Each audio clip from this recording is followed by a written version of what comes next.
বরের উপর অভিমান করে কাল থেকে কথা বলছি, ঘুম থেকে উঠে কাউকে না ডেকে মাথা শ্যাম্পু করে ছাদে গিয়ে বসেছি। তারপরে এই যে নিচে এসে ছেলেকে বাংলা লেখাবো, তাই সেটাই রেডি করলাম। অনেকদিন পরে আমরা এসেছি, তাই শাশুড়ি মা সকালে বানিয়েছে লুচি ঘুগনি আর সঙ্গে দিয়েছে একটা ছানার জিলাপি, যেটা দেখলেই আমার গা গোলায়। কথা ছিল সকালের খাওয়া দাওয়া করেই আমাদের কল্যাণী রেখে আসবে। সত্যি কথা বলতে বর কালকে থেকে অনেকবার চেষ্টা করেছে আমার অভিমান ভাঙার। এমন এমন কথা বলে না, আমার হাসি পেয়ে যায়।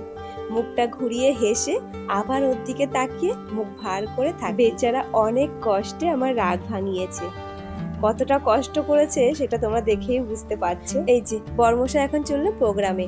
আজ আসার কথা ছিল বরের বন্ধু আর তার বউয়ের, কোনো কারণে আসতে পারেনি, সেই জন্য মিষ্টিগুলো আমরাই খেয়ে নিলাম। রাত্রেবেলা দেখো আম, কাঁঠাল, তিলামশি আর পনিরের তরকারি দিয়ে রুটি খেলাম। তো চলো আজকের মতো টাটা।